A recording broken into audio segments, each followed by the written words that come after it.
ingressos per publicitat són menys del que eren, i a la crisi del 2008 se'n van portar milers de llocs de treball, es va precaritzar molt la professió, també un interès segurament deliberat de qui no li interessa tenir mitjans forts, però això què fa? Que tinguis un periodista que cobra 1.000 euros i que avui fa la roda de premsa de govern explica no sé què, demà se'n va a cobrir un incendi no sé on, l'altre no sé què, és a dir, no té una capacitat de seguiment de la informació que li pugui aportar un coneixement suficient per fer les preguntes correctes, per explicar les coses amb la profunditat necessària, i això és un problema que el periodisme encara no se n'haurà fet. És a dir, encara estem lluitant amb el model de negoci, com vivim d'explicar les coses. I s'ha de fer un circuit doble, d'intentar que la gent cregui que els periodistes són necessaris i alhora donar-los aquesta resposta i aquesta informació de qualitat perquè creguin que han de pagar pel que passa. Nosaltres en aquest cas, a Catalunya Ràdio, a 324 de TV3, estem en una situació de privilegi perquè som un ens públic, que està molt bé que existeixi, però a molts llocs no existeix. I també nosaltres, dintre de Catalunya Ràdio TV, també hem de fer un exercici de responsabilitat de dir, escolta, estem cobrant per oferir informació de qualitat, no ens podem permetre, tenim una responsabilitat molt gran i hem de tornar al que se'ns dona. I això és un procés que jo crec que està en marxa i que crec que acabarà passant, perquè hi ha aquesta narrativa del periodisme ciutadà, Elon Musk, el d'X, li agrada molt dir que cada ciutadà pot ser un periodista. Això ja hem vist en aquests anys que no és així, perquè al final tu pots penjar la teva història i aquell dia tu, hòstia, mira, estic veient això, està passant tal cosa, però cada ciutadà no som, quan som ciutadans no som periodistes. La idea del periodisme és que tenim tots un còdic, com a mínim, deontològic, i volem explicar les coses el més proper a la veritat. Clar, hi ha uns periodistes que no estan fent això, que estan fent opinió, etc. I això és la part que ha degradat més la professió. Per què hi ha tantes tertúlies? Per què hi ha tants programes en els que la gent va a opinar? Bueno, és més barat. És més barat fer això que fer 4 reportatges un darrere l'altre, amb 50.000 fonts, amb no sé quantes hores destinades. Bueno, és més barat pagar que 5 persones que vinguin una hora i mitja i xerrin. I això és el que ens n'hem de sortir. I el que hem de... ens hem posat nosaltres sols, doncs tenim un procés per aconseguir revertir això, que crec que és imprescindible. I després què s'està fent per intentar combatre la desinformació? Jo primer sempre vull dir que a tots els mitjans hi ha bons periodistes. És a dir, segur que uns tenen un viatge, uns tenen l'altre, les direccions dels mitjans són altra cosa, però hi ha molts professionals fent molt bona feina. És a dir, tu quan t'arriba una desinformació, una cosa que dubtes, que tens preguntes que no t'acabes de creure, amb una mínima cerca trobaràs alguna informació. És molt difícil que siguis el primer que rep la mentida. Si fas una mínima cerca, algú haurà fet una notícia sobre allò, si et dediques a llegir 2 paràgrafs més que només el titular, ja tindràs feina feta perquè hi ha molta gent explicant bé les coses. A banda, hi ha tots els equips de verificació, fact-checking. Fact-checking, què és? El fact-checking és xequejar els fets, anar a mirar els fets concrets de què ha passat. Avui, per exemple, un exemple molt graciós, la Tonyina Trini, no sé si coneixeu la Tonyina Trini, que arriba del port de l'Escala. Ahir el Tomàs Molina, el Temps, va dir, no és la Tonyina Trini. Hòstia, com que no és la Tonyina Trini? Doncs el Tomàs deia, no, perquè jo he vist les imatges i no té la ferida on la tenia. Hòstia, a veure, els pescadors diuen que sí que ho és. Portat a l'extrem, fer una verificació o un fact-checking seria anar a mirar allà, agafar la tonyina i mirar on té la ferida i mirar si és la Tonyina Trini. Això, com a esquema molt senzill del que fan els fact-checkers, els verificadors, és anar a l'extrem, anar a l'últim detall, anar a la documentació oficial, a la documentació que existeix real, anar als experts, parlar amb gent que en sap, els periodistes no en sabem de tot, però hem de saber trobar la gent que en sap i intentar oferir peces d'informació que els lectors us ofereixin la possibilitat de resseguir el camí que jo he fet per aprendre allò, per entendre allò i explicar-ho. És a dir, jo t'explico això i això, les proves són aquestes. I t'explico això altre i per entendre això tens aquest estudi.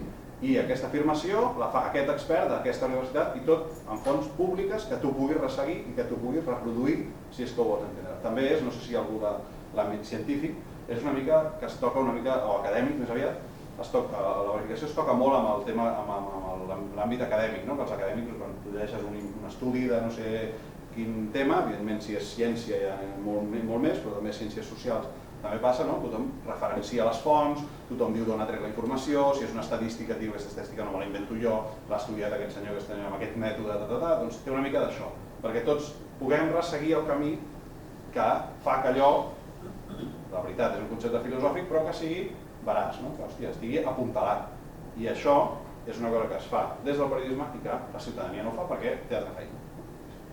Exemples d'això, a Espanya, per exemple, el portal de referència, la gent de referència són els de Maldita, el Maldito Bulo, fan molt bona feina, són una fundació sense ànim de lucre i fan una feina espectacular. Finançada en part, això també, per Facebook, per exemple. El salt de qualitat d'aquestes plataformes de verificació l'han donat quan Facebook, per exemple, ha posat calés aquí. Per què ha posat calés aquí Facebook? Amb els anys després de Cambridge Analytica, no sé si recordeu Cambridge Analytica, Cambridge Analytica va ser una empresa que va vendre dades dels usuaris de Facebook a la campanya de Trump perquè es poguessin fer notícies a mida de la gent. Un perfil, un home blanc d'un estat rural que li agrada pescar i li interessa això, això i això i amb les dades de Facebook s'aconseguia fer aquest esquema d'una persona i llavors feien notícies per aquest perfil de persones.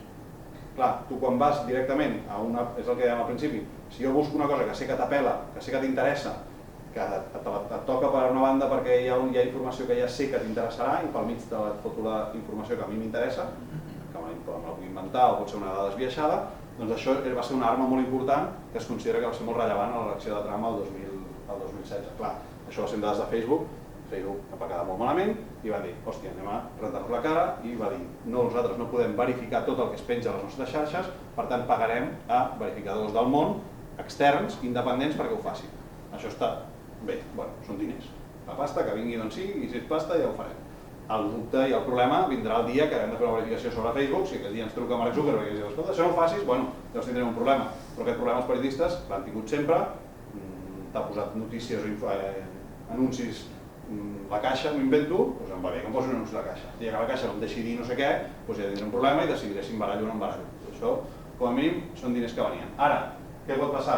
Ara els senyors de Facebook no estan molt contents perquè han fet això, però la gent els segueix tenint mania. Pot ser que un dia diguin, escolta, si intentem fer-ho bé no us agradem, si ho fem malament tampoc us agradem, us donin pel sac i aquests diners que estem fent servir per verificar els dediquem a fer unes ulleres intel·ligents de no sé quin rotllo. Per tant, això pot passar i seria una llàstima perquè una de les fonts importants dels diners de molts verificadors venen d'aquí. Després n'hi ha d'altres com Washington Post, que no necessita això, altres models com el New York Times que viu dels seus subscriptors, que és el que tothom desitjaria, poder viure dels seus subscriptors, però fins on jo sé el New York Times és l'únic del món, l'únic mitjà de comunicació del món que viu dels diners dels seus subscriptors. I després hi ha el model de la BBC Verify, que és, bàsicament la BBC, va dir, vaig destinar 60 persones de cop i volta a fer això, a verificar, pot fer la BBC, a la Corporació Catalana de Mitjans Audiovisuals, no podem fer-ho encara, però ens agradaria molt. I després hi ha l'altra part que és l'educació mediàtica. Aquest projecte de l'Ernst Txec, és una gent que conec molt bé, que va a les escoles a explicar a la gent jove com es pot verificar una notícia i els explica tot això, que en l'entorn digital no tot és veritat, fa una mica el que hem fet avui, però a les escoles. I l'educació mediàtica, que és la paraula avorrida per dir això. L'educació mediàtica no és només parlar de fake news i de desinformació a aquest nivell, sinó de parlar de com s'utilitza el mòbil, de com es navega per aquest món. Perquè no podem, encara que ens creiem que els nostres nets o els nostres fills són els més llestos, són en moltes coses, però moltes altres no les saben. I no podem renunciar com a adults a intentar explicar-los una cosa, perquè si bé igual no els hi podem dir com fer servir d'una manera més òptima aquella aplicació perquè ens ho sabran millor, les altres barreres no les tenen obertes, aixecades. No saben potser que fer clic a la política de privacitat i acceptar-la vol dir que les seves fotos són propietat de l'empresa, o que fent servir aquell videojoc que està online et podrà venir no sé quina persona que no coneixes que posa Cati25 i és Antonio56. Aquestes coses no les saben, perquè és com ara la canalla. Vivim en el mite del nadiu digital, no? És que com que han nascut amb això ja ho saben. És igual d'absurd que pensar, hòstia, han nascut en un món amb cotxes i saben conduir. Hòstia, no. I ara van com amb pilotes, com si anessin amb pilotes a una plaça qualsevol als anys 80, no? Que sabia que hi havia pel terra als anys 80 a segons quines places, no?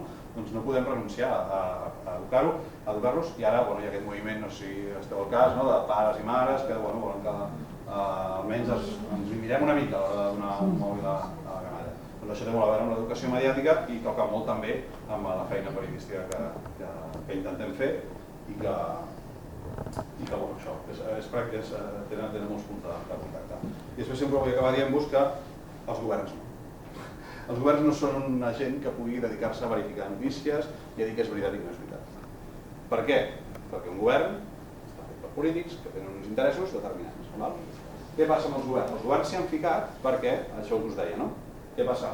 Ve Rússia, fa una ingerència evident en les eleccions americanes, guanya Trump, és un desastre, i ara tots els governs tenen les alertes aixecades dient és una amenaça per la seguretat nacional perquè altres països poden fer servir la informació per influir i interferir en la meva política interna. Molt bé, això és veritat. Ara, hem de vigilar quines armes li donem al govern, perquè quan tu li dones una arma al govern per dir-li que pot tancar un mitjà de comunicació, és possible que un dia la faci servir per una cosa que a tu t'interessa, però és possible que passi al contrari. Per exemple, durant la pandèmia, YouTube va decidir tancar, més tard de la pandèmia, cap al final, tancar perfils de gent que era obertament antivacunes i que deia que les vacunes feien coses raríssimes i que siguin el 5G i que siguin provocant autisme. Doncs ho va decidir tancar. Clar, aquí hi ha un consens científic, hi ha un cert consens social, podríem dir, o un consens ampli a nivell social. Bueno, ens pot semblar bé, que ho tanquin, a mi em sembla una mica extrem. Però què passa amb el següent tema? La pandèmia, això té una base científica, després el senyor YouTube pot decidir que tanca una altra cosa que li sembla bé. Doncs amb els governs passa el mateix.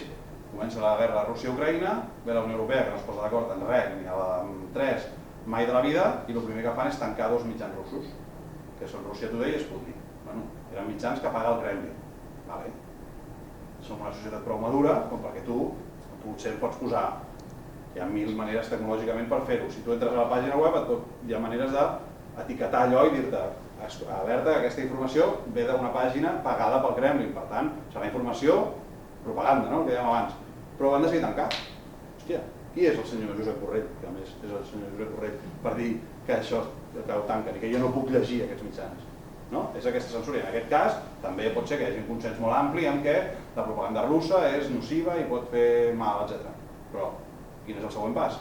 Doncs estem ara vivint amb el tema d'Israel i Palestina, que Hamas és una organització horripilant, però resulta que a França no pots portar, a Alemanya no pots portar el poder palestí. A França no pots fer manifestacions de suport a Palestina i no es diguin a Hamas. És el dret de manifestació, és un dret essencial, no? És aquest camí el que no podem donar-li les armes a un govern. Aquí en tenim una prova, vull dir, un govern amb capacitat infinita de fer qualsevol cosa és un risc. Al País Basc els van tancar gent a la presó, van tancar diaris, van atonyinar gent. Aquí a Catalunya no us ho explico perquè ja ho sabeu prou bé, però quan li dones un poder a un govern i a uns polítics per tancar un diari, el tancarà el dia que no li vagi bé.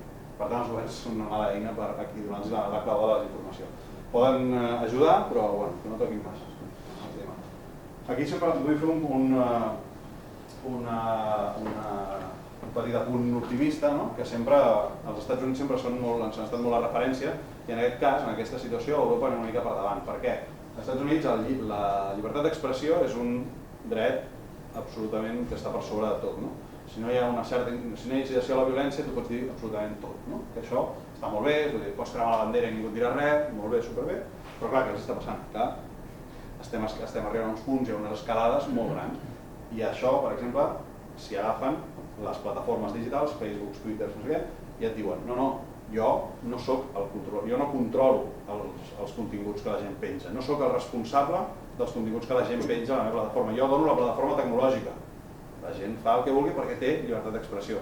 A Europa això és diferent, hi ha la Digital Act, que es va aprovar l'any passat, i que a partir de l'any que ve podrà sancionar la plataforma si considera, argumentadament, que s'estan fent servir aquestes plataformes per llançar discursos d'odi.